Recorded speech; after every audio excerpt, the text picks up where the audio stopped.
Hello everyone, my name is Jordan Billingsley, and I woke up to a very generous shout out in Andrew from 3Dprinted Life's most recent YouTube video talking about black line supply and the laser cutter that we have. That's me, and that's our laser cutter that we fondly call Big Sexy.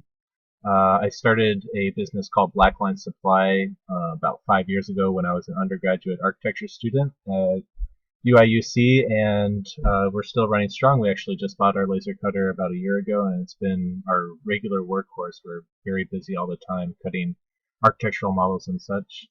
One thing that I wanted to correct was that our laser cutter is actually 35 inches by 51 inches, the bed size, but we keep our acrylic sheet sizes down to 18 by 32, which is what the school laser cutters here bed size are cut to. So that's just more of a convenience thing. And I did also want to point out that we get our material directly from Taiwan, so that really lowers our costs. Whenever you're looking for laser cutting acrylic, you want to get the cast acrylic, and you want to make sure that it's a virgin acrylic. It doesn't have any additives. So that's all we stock here, and that usually leads to superior cuts. Here's one project that I did, and this is how I actually found Andrew, is that we both supported the 2UP campaign on Kickstarter, which was a fun little 3D printer, but it was lacking a few things, and I created a I don't know if I'd call this an enclosure, but basically a casing for all the electronics. And this is the DWG files are free on Thingiverse, and I also offer to cut the pieces out. If you have a 2UP and would like to get an enclosure, this is a great way to hide all your cables and make a spool holder.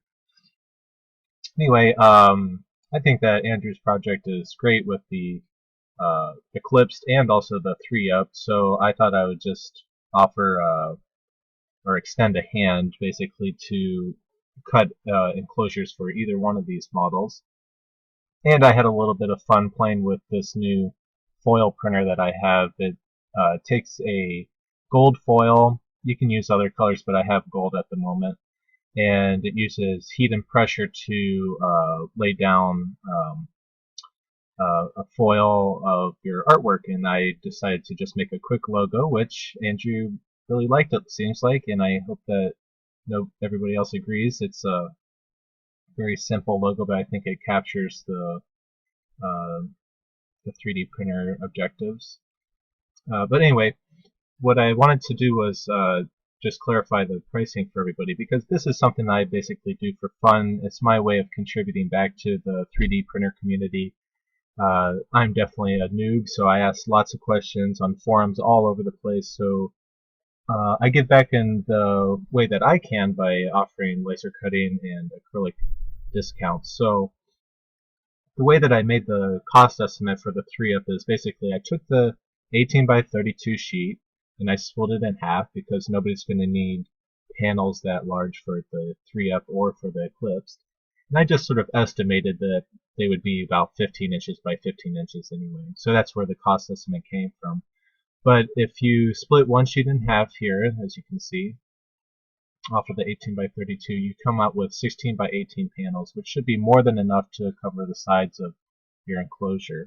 And I got the cost estimate here, and you'll notice that this does actually include laser cutting time. The only thing that wouldn't be included is the shipping here. So, for example, if we were going to make a enclosure with 4 sides of black acrylic and maybe 1 side of clear acrylic, so that way you could see in. That would be 4 times 5 is 20, plus another 4 is $24. And then shipping, in most cases this will fit into, I think it'll fit into a priority box, so that averages about $7. So you're looking at a little over $30 for an enclosure. And I'd be more than willing to sort of test your logo out, and if you want to put a different logo on your machine or your name, then we could foil print that directly onto the acrylic as well. The only thing that is about the laser cutting time is, like, I'm estimating that the reason why I've included the laser cutting time is basically you'll cut out a square of your panel and then probably have bolt holes. If you really need to get really complicated with multiple windows or whatever, that may affect the cutting time, but I don't think that by much. Just a couple of final notes is the reason why I reached out to Andrew most recently is that we are going to have a lull in our laser cutting jobs. And like I said, this is something that I do for fun. This is my way of contributing back to the 3D printing community at large. So I try to offer my discounted services during times that I expect to be a little bit slower. So we have a spring break here this next weekend. That should give some of you an incentive to design your own enclosure and contact me, hopefully. And I'd be more than happy to spend my spring break cutting out all these enclosures. One thing that I want to note is if you're not really used to 3D or laser cutting, is that the laser cutter has what I call a kerf. Kerf is a woodworking term that refers to the width of a saw blade. And similarly, the laser beam actually does have a width. And the thicker the material, the bigger the kerf is going to be because a laser cutter basically comes down and focuses a point, something like this, right?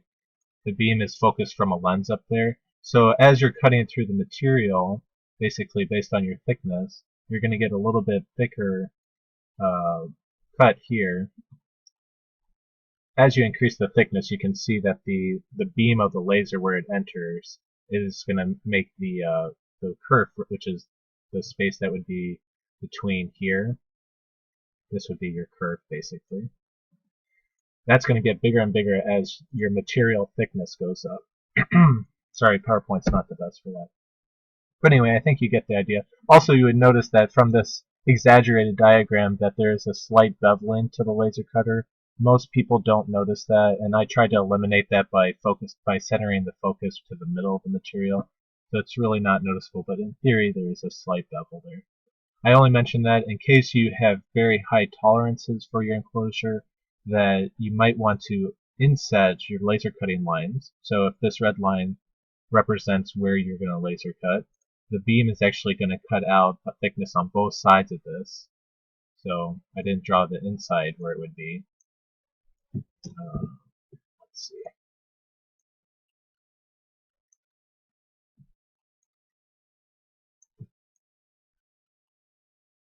Okay, none of this is to scale, obviously.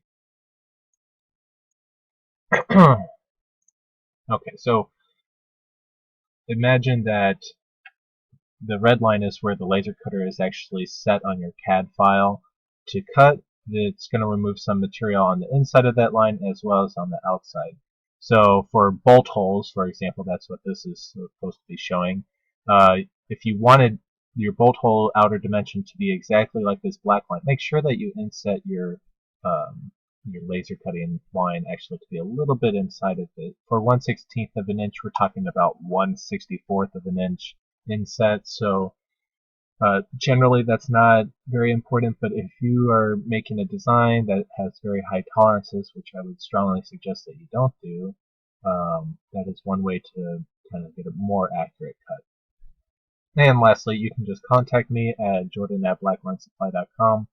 I'm usually fairly responsive, especially to these sort of projects. Of course it does vary, but I do my best to get back to you as soon as possible. So I look forward to helping any of you with your laser cutting projects, and especially with these 3D printer enclosures. I strongly support 3D Printed Life's projects. I think it's really cool that he's also doing this while he's in school.